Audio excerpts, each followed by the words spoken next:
आज का horror podcast एक शख्स की है जिनका नाम राम है। तो चलिए अब यह कहानी राम जी के नजरिए से सुनते हैं। दोस्तों, मेरा नाम राम है और मैं चंडीगढ़ का रहने वाला हूं। आज जो खौफनाक घटना मैं आप लोगों के साथ साझा करने जा रहा हूं वह मेरे जीवन की सबसे डरावनी याद है। यह हादसा उसी हॉस्टल में हुआ था जहां मैं रहा करता था। वो मंजर इतना भयानक था कि आज भी उसकी यादें मुझे सिहरने पर मजबूर कर देती हैं। कई बार जब मैं शाम को बाहर घूमने जाता हूं तो ऐसा लगता है जैसे कोई परछाई मेरे पीछे चल रही हो, जैसे कोई मुझ पर नजर रख रहा हो। शायद आप सोच रहे होंगे कि यह सब मेरा वहम है, लेकिन 3 साल पहले जो कुछ हिमाचल प्रदेश के एक हॉस्टल में हुआ था उसके बाद से मैं हर छोटी छोटी आवाज पर चौंक जाता हूं। अब आप सोच रहे होंगे कि मैं हमारे साथ क्यों कह रहा हूं। दरअसल उस रात हम 7 लोग थे और सभी की हालत एक जैसी हो गई थी। ये बात उस वक्त की है जब मैं नीट की तैयारी कर रहा था। मैं और मेरे 6 दोस्त एक दिन हॉस्टल से बाहर एक क्लब में पार्टी करने चले गए थे। दोस्तों के नाम थे विनोद, पवन, केशव, मधु, राधा और गुंजन। उस दिन हम सभी क्लब में मस्ती कर रहे थे और समय का पता ही नहीं चला। रात काफी हो चुकी थी जब पवन बोला, चलो यार अब हॉस्टल चलते हैं। तो केशव बोला, अभी तो पार्टी शुरू हुई है और अगर तुझे डर लग रहा है या तू इन अफवाहों पर यकीन करता है कि रात 11 बजे के बाद हॉस्टल में भूत घूमते हैं तो तू जा सकता है। पवन ने ठहाका मारते हुए कहा, अबे क्या बात कर रहा है तू? केशव, डरपोक तो तू है, मैं नहीं। मुझे तो अगर कोई कह दे कि पूरी रात हॉस्टल की चौकीदारी करनी है तो भी मैं आराम से कर लूंगा। और अगर कोई भूत प्रेत सच में सामने आ गया तो उसकी ऐसी धुलाई करूंगा कि वह हिमाचल प्रदेश छोड़कर कहीं और भाग जाएगा। इस पर मधु बोली, क्या यार तुम लोग हर बार यही डरावनी बातें शुरू कर देते हो। एक तो हम हॉस्टल के चौकीदार को पैसे देकर वार्डन से छिपकर यहाँ पार्टी करने आए हैं और तुम लोग हो कि वही पुरानी डरावनी बहस लेकर बैठ गए हो। राधा ने भी मधु की बात पर सहमति जताई। हाँ यार, सही कह रही है मधु, ये लोग हर बार इन बातों में बहस करते रहते हैं और फिर पूरा मूड ऑफ हो जाता है। गुंजन ने मुस्कुराते हुए कहा, तुम लोग इनको सुनाते रहोगे तो पार्टी कब करोगे? वैसे भी अब बहस बंद करो और म्यूजिक ऑन करो।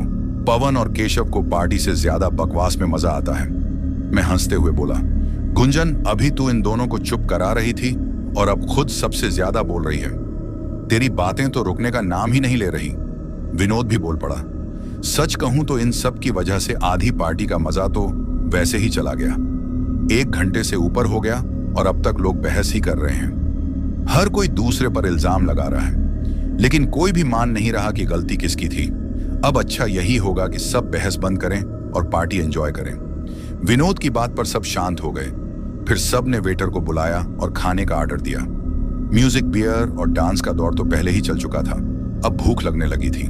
मैंने वेटर से कहा, भाई अभी तक हम लोगों ने सिर्फ 7 केन बियर ही पी है, अब खाने के साथ एक और ले आओ। थोड़ी देर में वह 2-3 और लोगों के साथ आया और हमारा खाना टेबल पर सजा दिया। केशव ने जाते जाते वेटर से कहा, भाई आधे घंटे बाद एक सूप बनाकर ले आना, किसी का भी बना देना। वेटर ने सिर हिलाया, जी साहब, और वह वहां से चला गया। आधे घंटे बाद वह वेटर 7 कटोरों में गर्मा गर्म चिकन सूप लेकर लौट आया। हम सबकी मस्ती अपने चरम पर थी। तभी विनोद ने हंसते हुए कहा, चलो दोस्तों अब निकलना चाहिए। मधु, राधा और गुंजन भी हामी भरते हुए बोली, हाँ हाँ अब चलो, लेकिन ड्राइविंग गुंजन करेगी, तुम सब ने ज्यादा बियर पी रखी है। मैं कुछ कहता उससे पहले पवन बीच में बोला, अरे मैंने ज्यादा नहीं पी है और इतने से मुझे कुछ होता भी नहीं। छोड़ो गाड़ी मैं ही चलाता हूं। गुंजन थोड़ी सोचते हुए बोली, ठीक है तू ही चला ले, लेकिन मैं तेरे साथ फ्रंट सीट पर बैठूंगी। अगर तुझे नशा चढ़ जाए तो मैं स्टीयरिंग संभाल लूंगी। पवन मुस्कुराया और हामी भर दी। फिर वह और गुंजन आगे बैठ गए। मैं, विनोद, राधा, मधु और केशव पीछे बैठ गए। खिड़कियां बंद हुई, ऐसे ही चालू हुआ और गाड़ी को पवन ने धीरे से आगे बढ़ा दिया। गाड़ी में गाना चलने लगा तो विनोद ने खुद पवन से चलवाया था। गाना बजने के साथ सब एक दूसरे में खोसे गए। राधा, मधु, गुंजन धीमे धीमे नगुनाने लगी। उन सबको इस तरह मग्न देखकर केशव बस मुस्कुराए जा रहा था। गाना खत्म हुआ तो मानो हम सब किसी ख्वाब से बाहर आए। हमें यूं देखकर केशव बोला, अरे यारों इतना शर्मा क्यों रहे हो? मैं ही तो हूं, मुझे सब पता है, फिर भी मुझसे ही शर्मा रहे हो। विनोद झल्ला गया, अबे तू पागल है क्या? कौन तुझसे शर्मा रहा है? केशव बोला, तो और कौन, ये चारों ही तो शर्माए बैठे हैं। पवन हंसते हुए बोला, हो सकता है तेरा सपना रहा हो, ये लोग मुझसे शर्मा गए थे। शायद मैंने टोका, क्या यार पवन, तुझ में और केशव में कुछ ज्यादा ही सेटिंग लग रही है आजकल। पवन बोला, अरे यार मैं तो ड्राइविंग में बिजी था। केशव ने इशारा किया तो देख लिया, वरना इस रोमांटिक माहौल से मैं भी बेखबर रहता। राधा चिढ़ाते हुए बोली, देखो देखो गुंजन कैसे मिरर से केशव को घरे जा रही है। केशव अब वाकई शर्माने लगा। मधु हंसी, क्या हुआ बच्चू, अब खुद पर आई तो नजरें झुका ली। वो थोड़ा संभलते हुए बोला, नहीं मैं क्यों शर्माऊंगा। पवन बोला, अबे तू सबकी टांग खिंचाई कर रहा था, अब खुद ही फंस गया। अच्छा है मेरा कोई नहीं है, वरना इनकी तीखी निगाहें मुझ पर भी तीर चलाती। विनोद बोला, चिंता मत कर भाई, तेरा भी कोई ना कोई आएगा ही, फिर हम सब देखेंगे तू कैसे बचता है। पवन मुस्कुराया, हाँ हाँ तब की तब देखी जाएगी। हम सब हंसते खिलखिलाते कार में लौटते वक्त कब मजा ले रहे थे और कब हॉस्टल के पास पहुंच गए पता ही नहीं चला। गाड़ी रोकी गई, चौकीदार को चाबी दी गई और हम सब उतर गए। लड़कियां रोड पार अपने हॉस्टल की ओर बढ़ी और हम चारों में विनोद, पवन और केशव अपने हॉस्टल की ओर जैसे ही हॉस्टल के दरवाजे पर पहुंचे, देखा कि मधु, राधा और गुंजन वहीं मौजूद थीं। पवन चौंकते हुए बोला, अरे तुम तीनों मुझसे छुपकर अब कोई नया प्लान बना रही हो, क्या हॉस्टल से भागने का इरादा है। केशव ने कहा, मैंने तो नहीं बुलाया, शायद राम या विनोद की प्लानिंग रही हो। मैं और विनोद दोनों एक साथ बोले, अबे यार तुम दोनों पागल हो क्या। केशव, तू तो मेरे साथ था, फिर मैं कैसे बुलाता, और अगर बुलाता भी तो बस मधु को ही बुलाता। विनोद बोला, और मैं सिर्फ राधा को बुलाता। केशव ने कहा, अरे जब ये दोनों आएंगे तो गुंजन क्या पीछे रहेगी, वो भी तो आएगी, आखिर दोस्त है ना तीनों। मैं और विनोद बोले, भाई तू इल्जाम हम पर डाल रहा है तो वह हम भी तेरे ऊपर डाल सकते हैं। पवन ने हंसते हुए कहा, अरे भाइयों शांत हो जाओ, चलो चलकर इनसे पूछते हैं माजरा क्या है, तभी पता चलेगा कि बात क्या है। मैंने भी हामी भरी, हाँ यार सही कहा, चलो इससे पहले कि कोई और इन्हें यहां देख ले। हमारे बीच की लड़ाई अब बेमतलब लगने लगी थी। मैंने सबको शांत करने के लिए कहा, अब बस करो यारों, अपनी इस बेवकूफी में कुछ नहीं रखा। अगर आज नहीं सुधरे तो कल इस हॉस्टल से टांग के नीचे निकाले जाओगे, और एक बार यहां से निकले तो फिर तलवार लेकर सड़क पर लड़ते रहो, आपस में कोई पूछने नहीं आएगा। मेरी बातों का असर हुआ, सब चुपचाप हो गए और फिर हमने तय किया कि अब असली समस्या से निपटना है। हम धीरे धीरे उन तीनों की ओर बढ़ने लगे। राधा, मधु और गुंजन जैसे ही हम पास पहुंचे, तीनों ने एक साथ जोर से कहा, सरप्राइज। मैं, विनोद और केशव, हम तीनों उस वक्त गुस्से से लाल हो गए थे। मैंने दांत पीसते हुए कहा, यह क्या बेहूदगी है, हॉस्टल से निकलवाने का इरादा है, क्या किसे सरप्राइज देते हो। राधा मुस्कुराते हुए बोली, अरे चिंता मत करो, कोई नहीं निकालेगा, हमने चौकीदार को पैसे दे दिए हैं थोड़ी देर की परमिशन के लिए। अब आओ ग्राउंड के पीछे वाले कमरे में चलते हैं। फिर उसने पवन से कहा, तू चौकीदार को चाबी देकर वहीं थोड़ी देर बैठ जा, हम तीनों आते हैं। पवन चुपचाप चला गया। उधर हम 6 लोग उस कमरे की ओर बढ़े। चौकीदार के पास पहुंचकर पवन ने उसे चाबी दी और हल्की फुल्की बातचीत करने लगा। उसके दिमाग में भी यही था कि जब तक हम लोग नहीं लौटते वह अकेले हॉस्टल में भी क्या करेगा। कमरे की चाबी तो हमारे पास ही थी। चौकीदार ने उससे पूछा, बाकी के 3 लोग कहाँ रह गए। पवन हंसते हुए बोला, अरे वही 3 लोग ना जिन्होंने आपको पैसे दिए और आपने ही तो उन्हें कमरे में जाने की परमिशन दी थी। चौकीदार थोड़ा चौंका। उसने कहा, मैंने तो ऐसा कुछ भी नहीं कहा। पवन हंसते हुए बोला, अरे मजाक कर रहे हो क्या। उन्होंने ही बोला, होगा कि मुझे मत बताना, लेकिन मुझे सब पता है। चौकीदार अब सीरियस हो गया, बोला, मैं कोई मजाक नहीं कर रहा हूं भाई, सच कह रहा हूं। अभी दोनों की बात चल ही रही थी कि अचानक एक जोरदार चीख सुनाई दी। मेरी तो जान हलक में आ गई थी। जब वह आवाज सुनी पवन भी घबरा गया और बिना कुछ सोचे उसी दिशा में भाग पड़ा। चौकीदार उसे रोकने की कोशिश करता रहा, मत जा वहां, अब उन्हें कोई नहीं बचा सकता। तेरी किस्मत अच्छी है कि बच गया, वरना तू भी मारा जाता। पवन कुछ देर के लिए रुका और पलटकर बोला, जिन दोस्तों ने मेरे लिए इतना किया उनके लिए मरना भी पड़े तो मुझे मंजूर है। और वह दौड़ता चला गया। चौकीदार वहीं खड़ा रह गया। फिर मन में सोचने लगा, हे भगवान, इन बच्चों को तो तू ही बचा सकता है। अगर सुबह वार्डन को 4 लाशें मिली तो मेरी नौकरी तो गई। समझो अब क्या करूं, उनके पीछे भी नहीं जा सकता। वरना मेरी भी जान चली जाएगी। वो कांपते हुए अपनी केबिन में लौट गया और बिस्तर पर लेट गया, लेकिन उसकी आंखों से नींद कोसों दूर थी। उसका दिमाग उलझा था। इन बच्चों का क्या होगा? अगर मौत का इल्जाम उस पर आया तो जेल जाना पड़ेगा। शायद वार्डन उसे हॉस्टल से निकाल देगा। डर उसके चेहरे पर साफ झलक रहा था। वहीं दूसरी तरफ पवन दौड़ते दौड़ते ग्राउंड के पीछे वाले कमरे में पहुंचा और जो उसने देखा वो किसी भी आम इंसान की रूह कंपा दे। 3 बेहद डरावनी शक्ल वाली लड़कियां हमारी ओर पीट करके खड़ी थीं। उन्होंने विनोद, केशव और मुझे अपने जले हुए हाथों से मुंह दबाकर पकड़ा हुआ था और उनके दांत हमारी गर्दन में धंसे हुए थे। मैंने सब देखा, महसूस किया, लेकिन उस समय मैं कुछ भी कर पाने की हालत में नहीं था। उस वक्त मेरे लिए सब कुछ धुंधला हो गया था, मगर पवन की आंखों में एक चमक थी, जैसे उसे अचानक कुछ याद आया हो। वो थोड़ी देर सोचता रहा, फिर जेब से एक ताबीज निकाला। एक तो उसके गले से था, दूसरा वो जो उसकी माँ ने दिया था, वही जो कहती थी कि जब कोई रास्ता ना बचे तब इसे इस्तेमाल करना। पवन ने दोनों ताबीज राधा और मधु की तरफ फेंक दिए और मैं हैरान रह गया। जैसे ही ताबीज उनके पास पहुंचा, विनोद और मैं एक झटके से आजाद हो गए। 2 सायां एक दर्दनाक चीख के साथ वहीं गायब हो गई। मैं बुरी तरह थरथरा रहा था। तभी तीसरी साया, जो विनोद को जकड़ी थी, अचानक उसकी पकड़ छोड़कर पवन की तरफ झपटी, मगर उससे पहले कि वह पवन को छू भी पाती, किसी ने उस पर हनुमान चालीसा की किताब दे मारी और यकायक वो भी डरावनी चीख के साथ गायब हो गई। मैं मुड़ा तो देखा चौकीदार वहीं बूढ़ा, जो कभी किसी से ज्यादा बात नहीं करता था, हमारे पीछे खड़ा था।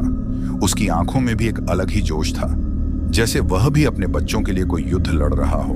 हम सबको देखकर उसने बस इतना कहा, जाओ अपने कमरों में चले जाओ, और वह खुद चुपचाप चला गया। हम सब एक दूसरे को देखते हुए धीरे धीरे अपनी अपनी ओर बढ़ गए। थोड़ा दर्द तो है, विनोद ने कहा, लेकिन कम से कम सही वक्त पर बच तो गए। पवन ना होता तो पता नहीं क्या होता। पवन हंसते हुए बोला, देखा ना, मैंने कहा था इस भूत को ऐसी पटकनी दूंगा कि अगली 7 पीढ़ियां भी ना लौटेंगी। मैंने उसे टोकते हुए कहा, अबे चुप कर, इसमें चौकीदार का भी बड़ा रोल था। केशव भी बोला, ठीक है, लड़ना बंद करो, हमें इसका कोई स्थायी हल खोजना पड़ेगा, वरना अगली बार शायद कोई और शिकार बन जाए। मैंने सिर हिलाया, सही कह रहे हो यार, हो सकता है अगली बार अगर हम बच भी गए तो यह गुस्सा किसी और पर उतार दें। अभी सो जाओ यार, विनोद बोला, कल इस मुद्दे पर बात करेंगे। मैंने हामी भरी, हाँ वैसे भी हम सब थक चुके हैं। थोड़ी देर में सब ने एक दूसरे को गुड नाइट कहा और अपने अपने बिस्तर पर पड़ गए, लेकिन मुझे नींद नहीं आई। अगले दिन मैंने राधा को सारी बात बताई और शाम 5 बजे उसी होटल में बुलाया जहां पिछली रात पार्टी थी। मैंने बाकियों को भी बुला लिया। शाम 5 बजे हम सब वहां पहुंचे। मैं, पवन, विनोद और केशव, और मेरी हैरानी की हद नहीं रही, मधु, राधा और गुंजन हमसे पहले से ही वहां थी। मैं बोला, वाह, आज तो चमत्कार हो गया, लगता है आजकल की लड़कियां टाइम से आना सीख गई हैं। केशव भी मुस्कुराकर बोला, लगता है यह हमारे साथ रह रहकर समझदार हो गई हैं। गुंजन ने झुंझुलाकर कहा, बकवास कर रहे हो तुम लोग, हम लोग तुमसे कहीं ज्यादा समझदार हैं। तुम लोगों से तो 3 आत्माएं भी नहीं संभली। पवन हंसते हुए बोला, तू सही कह रही है गुंजन, ये तो पूरे के पूरे डफर हैं। मैंने अकेले 2 को निपटा दिया था। विनोद और मैंने एक साथ कहा, अबे यार, तू भी इनके साथ हो गया क्या? विनोद ने थोड़ी नाराजगी में कहा, क्या कर सकते हैं जब अपनी गैंग में ही जयचंद बैठा हो। अरे ये लड़कियां तुम्हारी क्या लगती हैं, ये जानते हो? अब अगर मैं इनके साथ हूं तो ये तो मेरा फर्ज है। उसकी बात सुनकर सब एक दूसरे को देखकर थोड़े शर्मिंदा हो गए। माहौल हल्का हो गया। केशव ने गला साफ करते हुए कहा, अबे मुद्दे की बात तो कोई कर ही नहीं रहा, हम यहाँ हंसी जाग के लिए थोड़ी ना आए हैं। पवन गंभीर होकर बोला, किसी ने कुछ नहीं भूला है, बस जिंदगी में जब भी मुस्कुराने का मौका मिले हम उसे छोड़ते नहीं। मुश्किलें तो हमेशा रहेंगी, मगर हंसी में जो ताकत है वह शायद किसी और चीज में नहीं होती। अब मेरी बात ध्यान से सुनो। मैंने हल्के से हाथ उठाकर सबको शांत किया। अब जब हम सब यहीं बैठे हैं तो क्यों ना बात शुरू करें? राधा बोली, हाँ, मैंने सबकी ओर देखा और कहा, मामला अब ज्यादा सीरियस हो गया है। अब तो उन आत्माओं ने मेरी भाभियों का रूप भी देख लिया है और लगता है वह तीनों अब किसी भी हाल में हमें छोड़ने वाली नहीं है। इसलिए अब बिना सोचे समझे कुछ भी करना खतरनाक होगा। केशव ने सिर खुजलाते हुए कहा, मुझे लगता है हमें किसी बाबा के पास जाना चाहिए, हो सकता है वह कुछ मदद कर सकें। विनोद बोला, पर उस वार्डन का क्या? उसे तो इन सब बातों पर भरोसा ही नहीं है, और वह तो हॉस्टल में पाठ जैसी चीजों की भी इजाजत नहीं देगा। मधु ने मुस्कुराते हुए कहा, तो फिर ऐसा करते हैं कि किसी बड़े आदमी के नाम पर एक पार्टी का बहाना बनाते हैं और वार्डन को वहीं भेज देते हैं। उसी एक रात में हम सब कुछ कर डालेंगे। मैंने थोड़ा सोचते हुए कहा, आइडिया तो सही है, लेकिन उसे बुलाएगा कौन? हमारे पास तो कोई जान पहचान भी नहीं है इतनी बड़ी, और अगर पेरेंट्स को बताएंगे भी तो वह खुद में भी उस पार्टी में भेजना चाहेंगे। ऐसे में वार्डन को शक हो सकता है। हम सब कुछ सोच ही रहे थे, तभी राधा ने कहा, एक बात बताओ, क्या हम चौकीदार की मदद नहीं ले सकते? पवन ने माथे पर बल डालते हुए कहा, पर वह तो इतना अमीर नहीं है कि कोई पार्टी कर सके। राधा बोली, वो ठीक है, पर हम सब मिलकर पैसे इकट्ठे कर लें और उसे दें। वो अपने बेटे के बर्थडे का बहाना बनाकर पार्टी रखे और वहां सारे स्टाफ को बुला लें। केशव तपाक से बोला, बिल्कुल, क्या आइडिया दिया है राधा। और वैसे भी वो चौकीदार तो पहले से ही इन आत्माओं को देख चुका है। उसके पास ढेर सारे ताबीज लटके होते हैं गले में, शायद इसीलिए आज तक कुछ हुआ नहीं। उसे मैंने कहा, अब जब हमारे पास एक प्लान है तो हमें वापस हॉस्टल चलना चाहिए, वरना हमारे हॉस्टल वाले तो कुछ नहीं कहेंगे। लेकिन इन लड़कियों का निकलना पक्का है। हम सबका नाश्ता खत्म हो गया। बाहर आकर हमने लड़कियों के लिए एक ऑटो बुक किया और उन्हें उनके हॉस्टल भेज दिया। फिर एक और ऑटो लेकर हम चारों में केशव, विनोद और पवन अपने हॉस्टल लौट आए। हॉस्टल पहुंचकर हम सब चौकीदार अंकल का इंतजार करने लगे। रात की डिनर बेल बजी तो हम सब डाइनिंग हॉल में चले गए। वहीं हमें चौकीदार अंकल बैठे मिले, थाली में चुपचाप कुछ खा रहे थे। मैं उनके पास जाकर धीरे से बोला, अंकल, डिनर के बाद आपसे एक जरूरी बात करनी है, मिल लीजिएगा। वो बिना मेरी ओर देखे बोले, अगर फिर से बाहर जाने का प्लान है तो अभी से मना कर देता हूं। उस दिन तो बड़ी मुश्किल से बच पाया था मैं, वरना मेरी नौकरी गई थी। समझो, मैंने कहा। नहीं अंकल, इस बार कुछ अलग है। ऐसा कुछ नहीं जो आपकी नौकरी को खतरे में डाले। वह बोले, अच्छा, तो फिर खाना खाकर आ जाना। मैंने मुस्कुराकर कहा, ठीक है अंकल, और वापस आकर बेंच पर दोस्तों के पास बैठ गया। केशव ने मुझसे पूछा, क्या कहा अंकल ने? मैंने सारी बात उन्हें बता दी। सुनते ही विनोद और पवन दोनों खुशी से उछल पड़े। हमने देखा कि चौकीदार अंकल खाना खा चुके हैं और बाहर निकल गए हैं, तो हम चारों भी तेजी से खाना निपटाने लगे। पवन ने आवाज उठाई, तुम दोनों बंद करो ये बेवकूफी भरी बहस और जल्दी से खाना खत्म करो। हमें उससे मिलना है, इससे पहले कि वार्डन को शक हो जाए कि हम चौकीदार से बार बार मिलकर आखिर क्या कर रहे हैं। और वह भी इतनी देर तक। पवन की बात सुनते ही मैं और विनोद चुप हो गए। माहौल कुछ पल के लिए शांत हो गया। फिर हम सब ने जल्दी जल्दी खाना खत्म किया। इसके बाद हम चारों चुपचाप चौकीदार की केबिन की ओर बढ़ने लगे। मैंने जाकर दरवाजे पर हल्की सी दस्तक दी। कुछ ही पल में चौकीदार ने दरवाजा खोला और हमें अंदर आने का इशारा किया। हम उसकी केबिन में जाकर बैठ गए। सभी एक दूसरे को देखने लगे कि बात की शुरुआत कौन करे। कुछ देर ऐसे ही चुप्पी रही। फिर चौकीदार खुद बोल पड़ा, जो कहना है जल्दी कहो, इससे पहले कि वार्डन मुझे या तुम लोगों को यहां देख ले और फिर तमाशा खड़ा हो जाए। बोलो, क्या बात है? पवन ने हल्की खांसी से गला साफ किया और बोला, अंकल, असल में बात यह है कि आज हम चारों एक होटल में गए थे। वहां कुछ लोगों से मिले, शायद आप उन्हें जानते भी हो। उन्हीं से मिलकर हमने एक प्लान बनाया है। फिर पवन ने उस होटल में हुई सारी बातचीत को विस्तार से चौकीदार को समझाना शुरू किया। चौकीदार ध्यान से सब कुछ सुनता रहा। जब सारी बात खत्म हुई तो वह थोड़ा झुंझलाया और बोला, ठीक है, मैं मान भी लूं तुम्हारी बातों को, लेकिन मैं अपने घर वालों को क्या कहूं? उन्हें यह कैसे समझाऊं कि मैं अचानक इतना पैसा कहां से ले आया और अपने बेटे के जन्मदिन का झूठ क्यों बोलूं? मैंने उसकी बात काटते हुए कहा, देखिए अंकल, आप यह बात जानते हैं कि जब आत्माएं पुरानी होती जाती हैं तो वे और ज्यादा ताकतवर बन जाती हैं। एक दिन ऐसा भी आएगा जब आपके यह ताबीज भी उन्हें रोक नहीं पाएंगे। मैं मानता हूं कि अब भी वक्त है। इससे पहले कि वह हम सबके लिए खतरा बन जाए, हमें उसे खत्म करना ही होगा। इतना कहकर हम चारों ने अपनी अपनी जेबों से पैसे निकालने शुरू किए। सबने पैसे मिलाकर सामने रख दिए। इतना सारा कैश देखकर चौकीदार की आंखें फैल गईं। उसके चेहरे पर ऐसा भाव था जैसे उसके मुंह से शब्द ही गायब हो गए हों। कुछ पल चुप रहने के बाद आखिरकार वो हमारी बात मान ही गया। हम चारों ने एक दूसरे को इशारे से देखा और उसके सामने हाथ जोड़कर अपने कमरे की ओर वापस लौटने लगे। जैसे ही हम कमरे पहुंचे, मैंने विनोद और केशव ने मिलकर पवन को समझाया कि अब सबको खबर दे देनी चाहिए। मैं मधु, राधा और गुंजन को कॉल पर लिया और सारी बातें एक एक करके उन्हें समझा दी। जैसे जैसे मैं सब बताता गया, उनकी आवाज में खुशी साफ झलकने लगी। ऐसा लग रहा था मानो हमारे प्लान की पहली जीत उन्हें अंदर से राहत दे रही हो। अगली सुबह हॉस्टल का वो बूढ़ा चौकीदार जब घर गया तो उसके चेहरे पर कुछ अलग ही चमक थी। अब वो और उसकी बीवी दोनों शाम और फिर रात का बेसब्री से इंतजार कर रहे थे। उन्हें हर मिनट घंटों जैसा लग रहा था। उधर स्कूल में हम चारों की हालत भी कुछ अलग नहीं थी। हम क्लास में तो थे, पर दिमाग चौकीदार पर अटका हुआ था। सोच रहे थे कि जब वह रात को मिलेगा तो क्या कहेगा। हर टीचर आया, पढ़ाया चला गया, पर हमें फर्क नहीं पड़ रहा था। जैसे ही लंच की घंटी बजी, हम थोड़ा चौंके। एक दूसरे को देखा तो लगा जैसे सबके दिमाग में एक ही बात घूम रही थी। थोड़ी देर में मधु, राधा और गुंजन भी हमारी बेंच तक आ गई। मैंने पूछा, तुम लोगों को क्या लगता है चौकीदार अंकल क्या कहेगा? केशव बोला, मुझे तो डर लग रहा है कि कहीं और पैसों की मांग ना कर दें। विनोद ने भी सिर हिलाया। हाँ, इतने पैसे देखकर किसी का भी मन और पैसे मांगने का कर सकता है। हम सब उसी पुराने मसले पर उलझे हुए थे। मधु ने कहा, तुम लोग चिंता मत करो, हमारे पास अभी पैसे बचे हैं। चलिए, अब क्लास शुरू हो गई है। लंच पीरियड हमारी बातों में ही निकल गया और जो खाना हम हॉस्टल से लाए थे वह भी खत्म हो गया। शाम के 2 बजे जैसे ही की छुट्टी हुई, गेट पर हमें मधु, राधा और गुंजन मिल गई।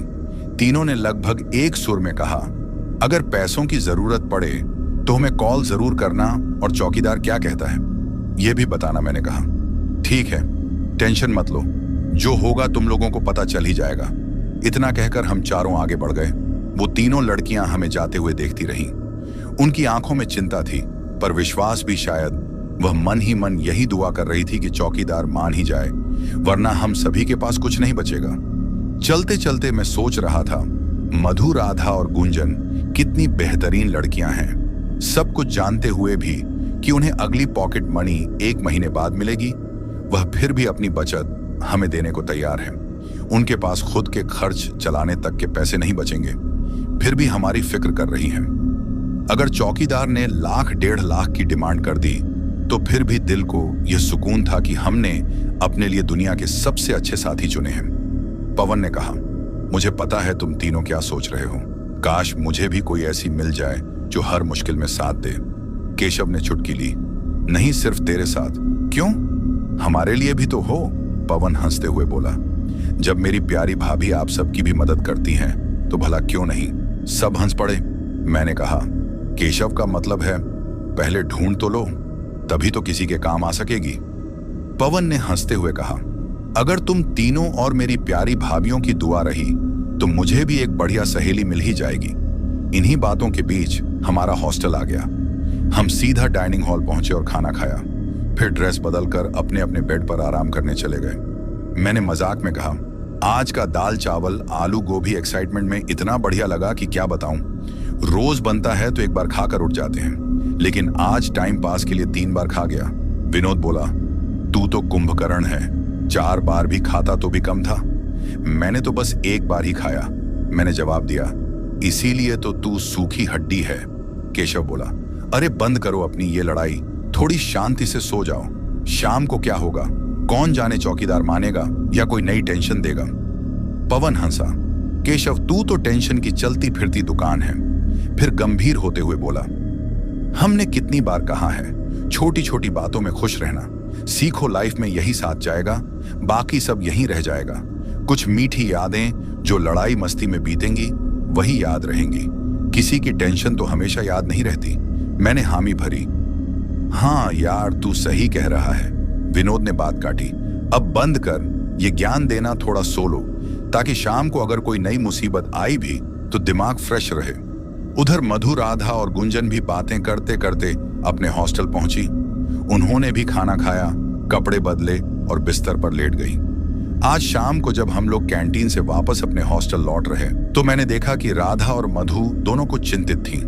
दोनों ने बीच बीच में कुछ बात की और मुझे महसूस हुआ कि उन्हें चौकीदार के बारे में कुछ चिंता है। मधु ने कहा, क्या होगा अगर चौकीदार उन लोगों के पैसे लेकर फिर से धमकी देने लगे। तो राधा ने जवाब दिया, तू क्यों टेंशन ले रही है, मधु जो होगा अच्छा ही होगा, वो हमें हमेशा मदद करता आया है, तो अब क्यों कुछ करेगा? गुंजन भी कह रही थी। हाँ, ऐसा हो सकता है कि वह ज्यादा पैसे देखकर लालच में आ जाए, लेकिन हमें सबको सही वक्त पर काम करने देना चाहिए। हमें अभी बुरा सोचने की जरूरत नहीं है। राधा ने कहा, ठीक है, लेकिन मुझे एक बात और परेशान कर रही है। पवन के पास तो कोई दोस्त नहीं है जो उसकी मदद कर सके। हमें उसे ऐसा दोस्त दिलवाना चाहिए जो उसकी तरह ही हो और सभी का ख्याल रखे। मधु ने कहा, बिल्कुल, और हम सबको यह काम चुपचाप करना होगा। हमें कोई भी यह नहीं महसूस करने देना चाहिए कि हम इस सब के पीछे हैं। यह सब एक सरप्राइज जैसा होना चाहिए। हम सभी सहमत हो गए और तय किया कि हम इस मिशन को शांति से करेंगे। रात को सब सोने के बाद, अगले दिन खाना खाने के बाद हम लोग चौकीदार के केबिन की तरफ बढ़ गए। मुझे तो यह भी नहीं समझ आ रहा था कि आखिर क्यों हम लोग इतना चिंता कर रहे थे, लेकिन फिर भी कुछ ना कुछ तो करना ही था। चौकीदार ने हमें अंदर बुलाया और कहा, तुम लोग बहुत अच्छा कर रहे हो, लेकिन एक बात समझो, तुम्हारे पास जितने पैसे हैं वह काफी नहीं है। मुझे और पैसे चाहिए होंगे और तुम्हें मेरी कमीशन भी देनी पड़ेगी। पवन ने बड़े शांति से उसे पैसे देते हुए कहा, ये लो अंकल, बाकी जो भी कमीशन है वो तुम ले लेना, लेकिन हमारी मदद कर दो। चौकीदार थोड़ी देर सोचता है और फिर कहता है, ठीक है, लेकिन याद रखना, मुझे तुम लोग जो कहते हो वह करना पड़ेगा। हम लोग सोच रहे थे कि वह कैसे इतना बेफिक्र होकर बात कर रहा है, लेकिन हम भी जानते थे कि अगर हम थोड़ा सा गुस्सा करते तो यह पूरा मामला उल्टा पड़ सकता था। अंत में हम सभी बाहर आ गए और पवन ने कहा, देखो, गुस्सा दिखाने से कुछ नहीं होता। अगर हम गुस्से में आकर अपना आपा खोते तो चौकीदार तो मना कर देता। हमें धैर्य रखना चाहिए था। अब हम सबको समझ में आ गया था कि यह सब कितनी समझदारी से किया गया था और हमें अपनी खुशियां बहुत संभाल कर रखनी चाहिए। मैं सोच रहा था कि गुस्सा हर जगह काम नहीं आता। जहां प्यार से काम बन रहा हो वहां प्यार से ही काम करना चाहिए, क्योंकि गुस्सा कभी कभी चीजों को बिगाड़ भी देता है। तभी विनोद कहता है, ठीक है, अब हम ऐसा नहीं करेंगे, पर तुम लोग अपनी यह रामायण बंद करो। पवन कहता है, हाँ विनोद ठीक कह रहा है, अब हमें परसों के बारे में सोचना चाहिए। जो होने वाला था उसे तुम दोनों महान बुद्धिमान लोगों ने बच्चा तो लिया। कुछ देर बाद हम चारों रूम में आ जाते हैं। मैंने मधु से कहा, देखो, हम सभी जो शक कर रहे थे वह एकदम सच निकला। मधु कहती है, कोई नहीं, पैसे तो आते और जाते रहते हैं, बस तुम इतना याद रखो कि तुम अभी रहने वाले और आगे आने वाले बच्चों के लिए कितना बड़ा काम करने जा रहे हो। तुम खुद सोचो, यहाँ आने से पहले तुम लोग खुद इन सारी चीजों पर विश्वास नहीं करते थे, तो अब यहाँ रहने के लिए आने वाले और बच्चे कैसे विश्वास करेंगे? मैंने कहा, हाँ शायद तुम सही हो। फिर कुछ और देर बात करने के बाद मैंने गुड नाइट बोलकर फोन काट दिया। केशव गुंजन से कहता है, तुम जो स्वामी जी को जानती हो उनको हम लोगों के बारे में बताना और सुबह उनके आश्रम का एड्रेस सेंड कर देना मेरे पास, फिर हम चारों जाकर उनसे आने का निवेदन करके आ जाएंगे। गुंजन ने कहा, सच में तुम लोग कितने अच्छे हो, और वह चौकीदार जो कमीशन पर कमीशन खा रहा है वह तो कोई समझ ही नहीं रहा। मैं कहती हूं तुम लोग अपने मिशन में जरूर सफल होंगे। थोड़ी देर बाद उन्होंने फोन काट दिया। फिर विनोद राधा से कहता है, देखो राधा, यहां कितने लोग मारे जा चुके हैं और इन सब के मरने के बाद भी वार्डन विश्वास नहीं करता कि यहां कोई भूत प्रेत जैसा साया है। कितनी अजीब बात है ना? राधा उदासी भरी आवाज में कहती है, विश्वास तो करता होगा पर बच्चे डर ना जाए इसलिए वह कुछ नहीं कहता होगा। फिर वह कहता है, मैं उदास इसीलिए हूं क्योंकि परसों रात को क्या होगा, कहीं वह आत्मा तुम्हें नुकसान ना पहुंचा दे। मैं तो तुम्हारे बिना जी नहीं सकता। तुम देख रही हो तीनों एक दूसरे से कितना प्यार करते हैं। क्या बात है, आजकल तो तुम तीनों एक दूसरे के बिना अधूरी सी लगने लगी हो। हम दोनों रात के 1 बजे तक बातें करते रहते हैं और फिर एक दूसरे को गुड नाइट बोलकर सो जाते हैं। चौकीदार भी सुबह सुबह वार्डन समेत हॉस्टल के सभी स्टाफ को अपने बेटे की पार्टी के लिए इनवाइट करके अपने घर चला जाता है।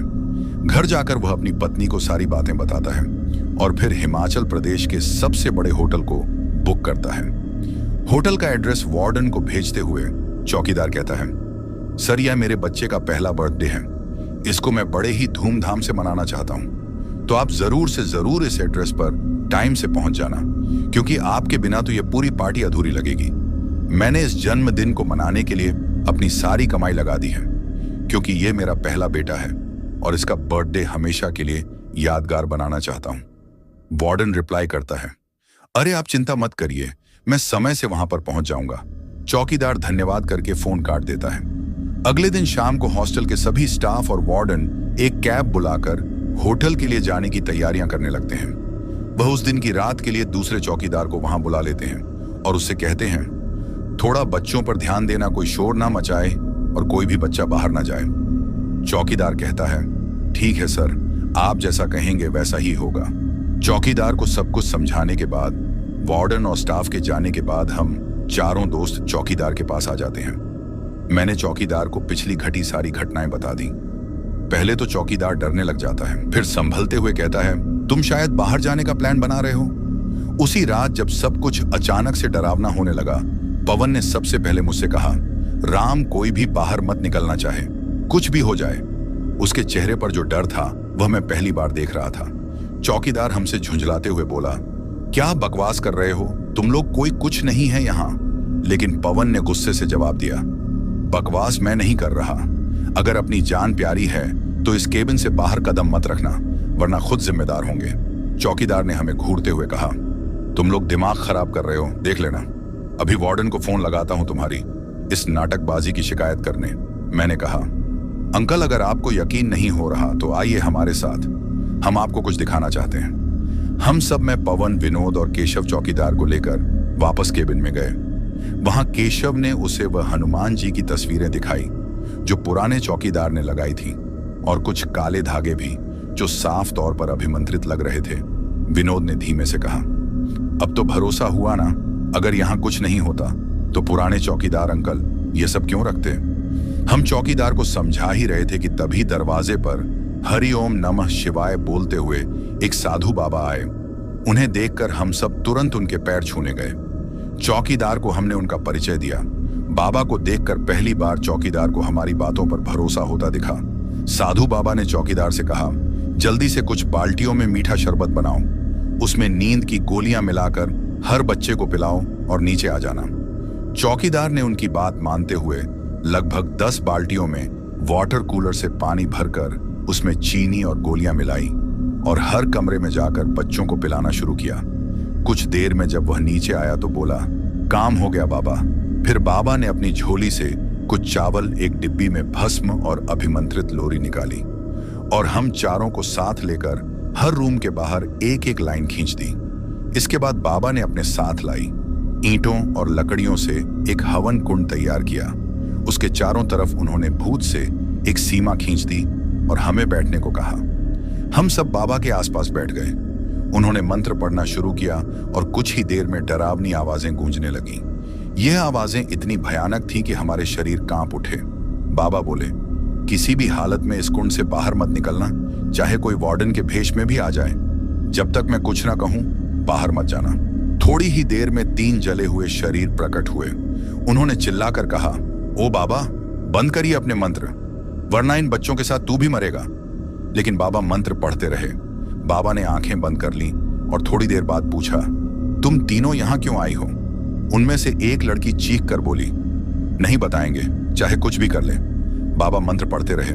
कुछ ही देर में एक लड़की कांपती आवाज में बोली, मैं सब कुछ बताऊंगी, लेकिन मुझे इंसाफ चाहिए, आज ही अभी के अभी। उसने बताया कि हॉस्टल के रात वाले चौकीदार रसोइया संजय और दिन वाले चौकीदार रमेश ने उसे प्यार का झांसा देकर संबंध बनाए और फिर छोड़ दिया।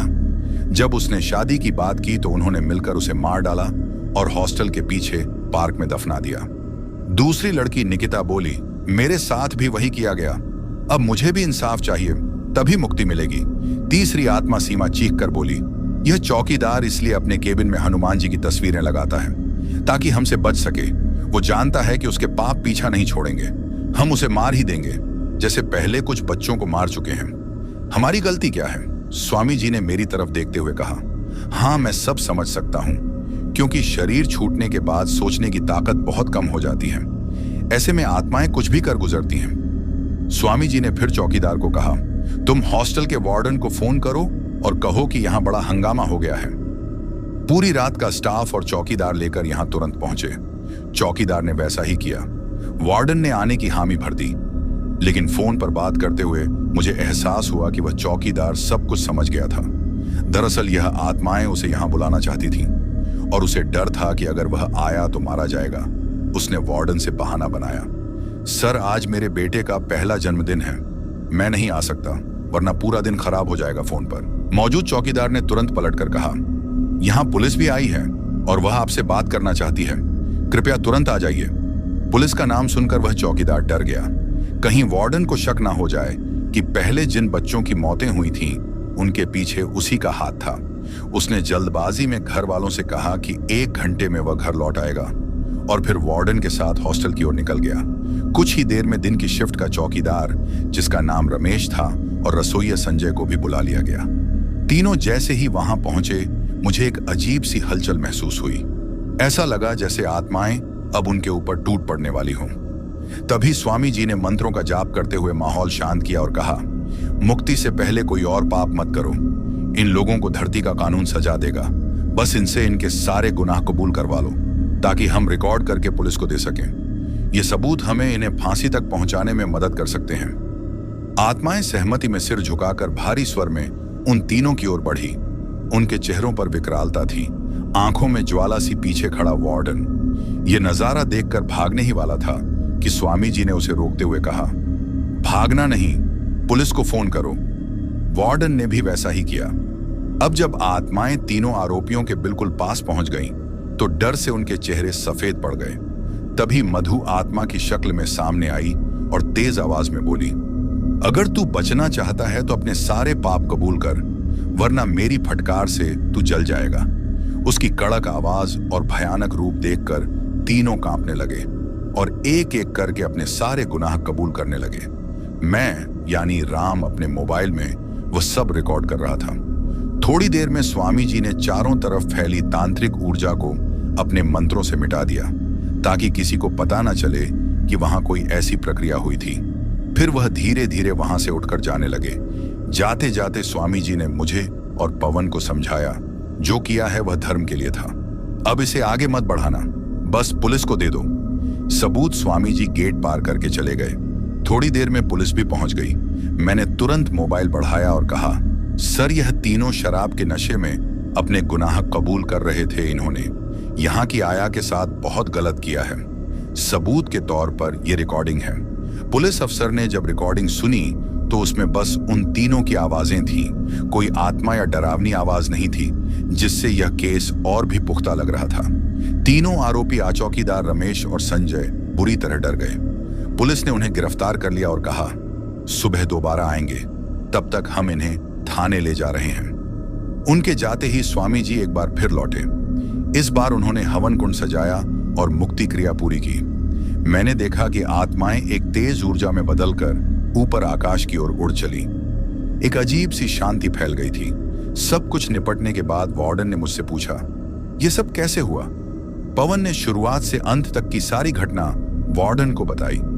वार्डन बहुत खुश हुआ और कहा, तुम लोगों ने जो किया वो तारीफ के काबिल है।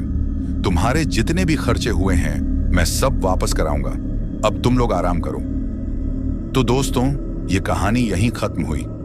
अगर आपको यह कहानी पसंद आई हो तो वीडियो को लाइक और चैनल को सब्सक्राइब करें ताकि और भी डरावनी कहानियां आप तक पहुंच सकें।